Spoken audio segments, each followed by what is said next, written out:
Education channel पर आपका स्वागत है। हम राजस्थान का इतिहास पढ़ रहे थे और राजस्थान के इतिहास में भी हम पढ़ रहे थे मेवाड़ का इतिहास। क्या पढ़ रहे थे? मेवाड़ का इतिहास। मेवाड़ के इतिहास में हमने देखा कि इन मेवाड़ में गोहिलों का वंशज था और गोहिलों को अलग अलग वंशज से किन विद्वानों ने बताया, ये चीजें हमने देख ली है पिछली क्लास में।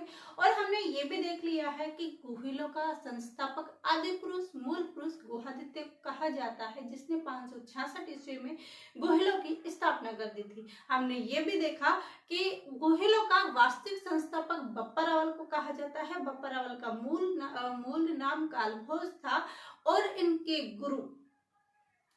गुरु के आशीर्वाद से ही इन्होंने मेवाड़ पर अधिकार किया था। 734 में मान मौर्य को पराजित करके चित्तौड़ पर अधिकार कर लिया था और ये हमने कल की क्लास में देखे थे। आज उस बप्पा रावल की आगे की बातें कंटिन्यू करते हैं, क्योंकि कल बप्पा रावल की बातें आधी ही हो चुकी थी। हमने यही पढ़ा था कि ये भी पढ़ा था कि उसने राजधानी किसको बनाई थी? नागदा, जो गोहिलों की प्रारंभिक राजधानी थी।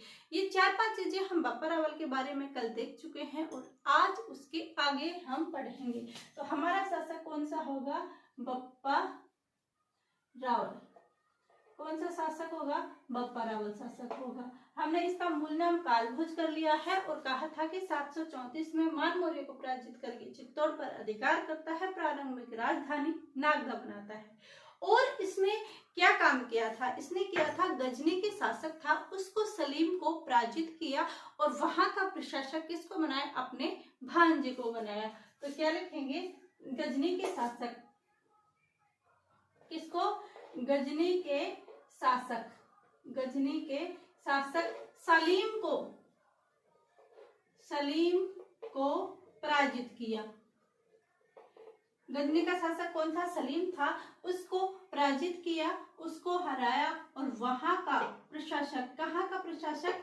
गजनी का प्रशासक किसे बनाया? अपने भांजे को गजनी का प्रशासक बनाता है। कौन? बप्पा रावल। ये हो गया कि गजनी के शासक सलीम को पराजित करके और प्रशासक बनाता है अपने भांजे को। पाकिस्तान में एक स्थान पड़ता है रावलपिंडी, तो रावलपिंडी भी नाम इस बप्पा रावल के नाम पर ही पड़ा था। फिर हम नेक्स्ट मेवाड़ में सोने के सिक्के चलाए। क्या चलाए? सोने के। तो ऐसे डायरेक्ट लिखते हैं कि इन्होंने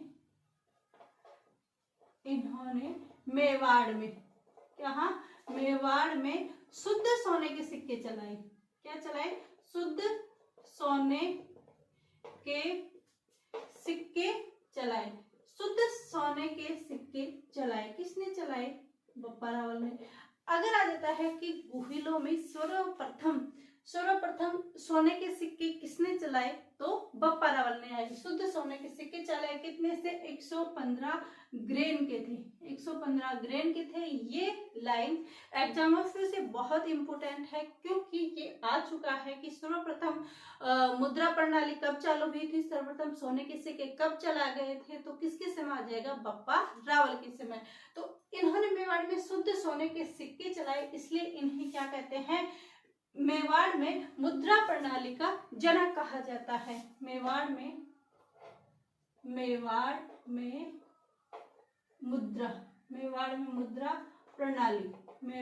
मुद्रा प्रणाली का जनक कहा जाता है। अब ये डायरेक्टली क्वेश्चन बन सकता है कि मेवाड़ में मुद्रा प्रणाली का जनक किसे कहा जाता है? तो आंसर होगा बप्पा रावल। मेवाड़ में मुद्रा प्रणाली का जनक कहा जाता है।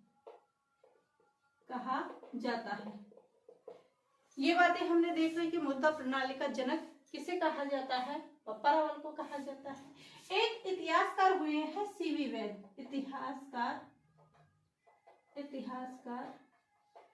सीवी वैद। एक इतिहासकार हुए हैं सीवी वैद, जो इस बप्पा रावल की तुलना किससे करते हैं? चार्ल्स मोटल से करते हैं। किससे? चार्ल्स मोटल से। इतिहासकार सीवी वैद इसकी तुलना किससे करते हैं? चार्ल्स मोटल से।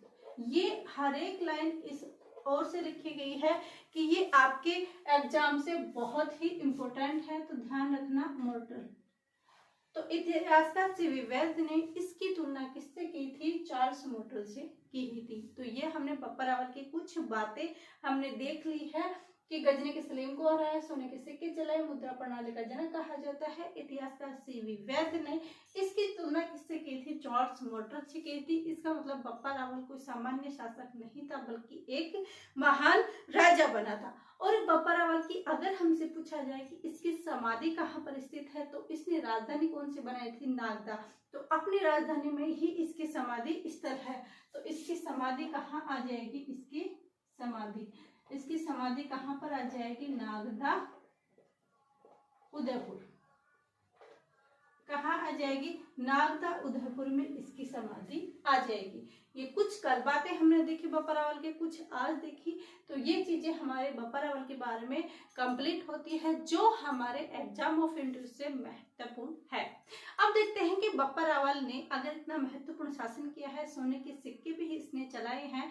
और अगर आ जाए कि मेवाड़ में, ध्यान रखना, मेवाड़ में गुहिलों के सोने के सिक्के किसने चलाए थे? तो बप्पा रावल आता है। बल्कि चौहानों में कौन आएगा? अजय राज आएगा। उसने अपनी रानी और अपने खुद के नाम से सिक्के चलाए थे चांदी के। तो बप्पा रावल आ जाएगा, उधर अजय राज आ जाएगा। तो ये समाधि हो गई। अब इसके देखते हैं कि बप्पा रावल इतना महान शासक था, तो इसके निर्माण कार्य क्या क्या है? निर्माण कार्य एक तो इसने सहस्त्र बाहु मंदिर का निर्माण किया। सहस्त्र बाहु मंदिर बनाया। सहस्त्रबाहु मंदिर बनाया। ये कहाँ पर स्थित है? ये उदयपुर में स्थित है, जो आज हम उसे क्या कहते हैं? सास बहू का मंदिर कहते हैं। क्योंकि ये बार बार बोला नहीं जाता, और हम हैं राजस्थानी, हम अगर नाम बोला नहीं जाता हम अपने हिसाब से निकाल लेते हैं। तो सहस्त्रबाहु मंदिर का निर्माण किसने किया था? बप्पा रावल ने, जो कहाँ पर स्थित है? उदयपुर में। अब किसका मंदिर कहा जाता है? उसको सास बहू का मंदिर कहा जाता है। दूसरा क्या किया इसने? एकलिंगनाथ मंदिर का निर्माण किया। एकलिंगनाथ मंदिर का निर्माण किया। इस एकलिंगनाथ मंदिर को पुनर्निर्माण तो कौन करवाएगा? क्या करवाएगा? पुनर्निर्माण तो कौन कराएगा? मोक्कल कराएगा। और वर्तमान स्वरूप कौन देगा? रणमल। कौन देगा? रणमल। तो पुनर्निर्माण तो कौन करवाएगा? मोक्कल। फिर इसे मोक्कल का मंदिर भी कहेंगे। और इसके कुमारपाल ने इसको त्रिभुवन नारायण मंदिर का भी नाम दिया गया था। और इसको वर्तमान स्वरूप जिसे हम आज देखते हैं, वो किसने दिया था? रायमल ने।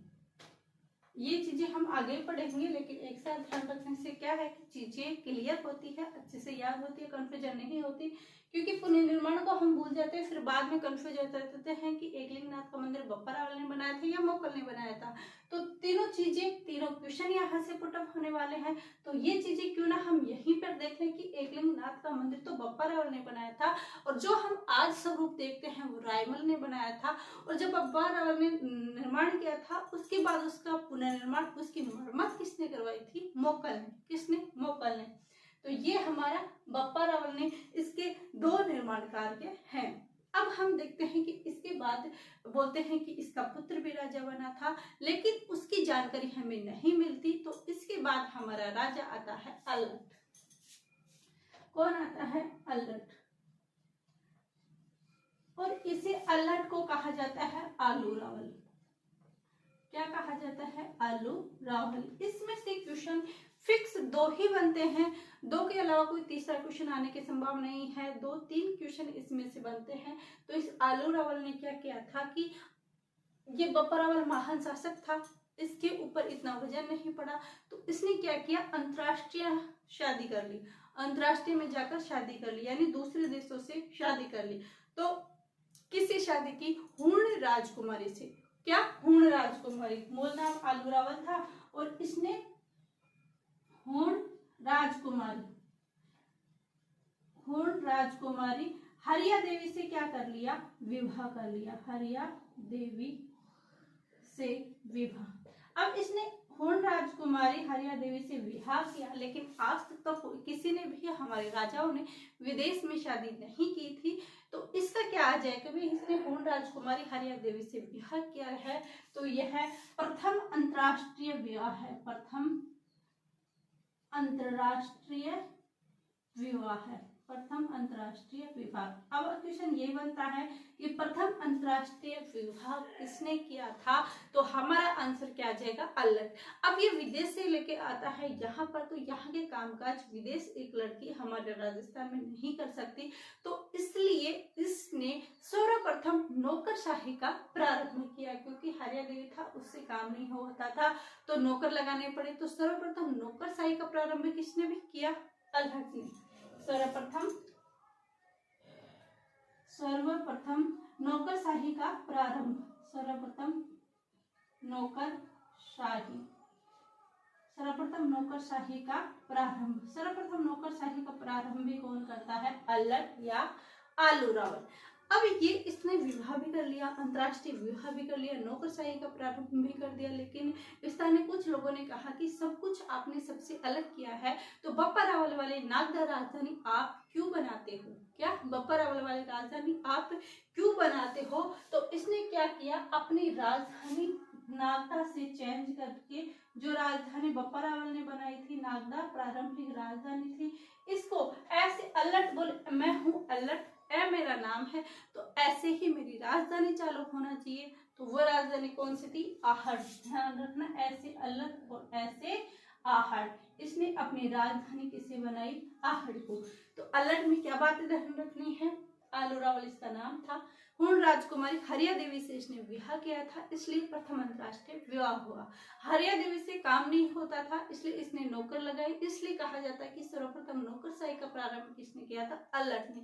सारी बातें सब कुछ चेंज था, तो इसने अपनी राजधानी भी चेंज की, और वह भी अपने नाम के फर्स्ट लेटर के अनुसार ही चेंज की।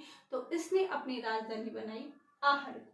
ये चीजें हम देखते हैं राजस्थान का इतिहास के अंदर, बप्पा रावल और अल्लट के बारे में हमने आज पढ़ा, और कल अगले शासक पढ़ेंगे। यह क्लास आपको कैसी लगी कमेंट करके जरूर बताएं, और वीडियो को अधिक से अधिक शेयर करें। और जो स्टूडेंट सोच रहे हैं कि पशु परीक्षक के अभी फॉर्म नहीं भरे जा रहे, अभी एग्जाम नहीं होने वाले, तो वो गलत सोच रहे हैं।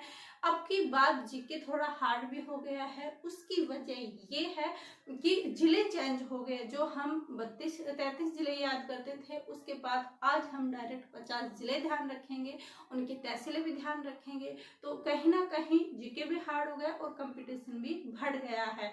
तो आप अगर सोच रहे हो कि फॉर्म भरने के बाद अगर हम तैयारी करेंगे, तो आप गलत सोच रहे हो, क्योंकि जब उसने बोर्ड ने कहा था कि फॉर्म भरने की डेट आगे किसकी जाती है, लेकिन ये भी कहा था उसके 2 दिन ही बाद 9 तारीख को कि एग्जाम डेट मई जून में ही रहेगी, आगे नहीं हो सकती, मई जून के अंदर ही होगी, और आगे क्लासें भी वापस से लग जाएगी। मई जून छुट्टियों का दौर है, तभी होगा तो 1-2 महीने का फुल फेयर हो सकता है, लेकिन अगर आप बाद में तैयारी करोगे, तैयारी नहीं हो पाएगी। हमारा काम था आपको बताने का, आपको मोटिवेट करना है।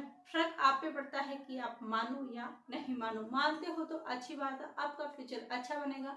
नहीं मानते हो तो आज से 5 या 10 साल बाद में आपको वो बातें याद आए कि काश उस दिन मैं ये कर लेता, तो मैं आज इस स्थिति में नहीं रहता। यह वीडियो आपको कैसे लगी कमेंट करके जरूर बताएं। वीडियो को लाइक शेयर एंड सब्सक्राइब कीजिएगा। आप सभी का धन्यवाद। Thank you.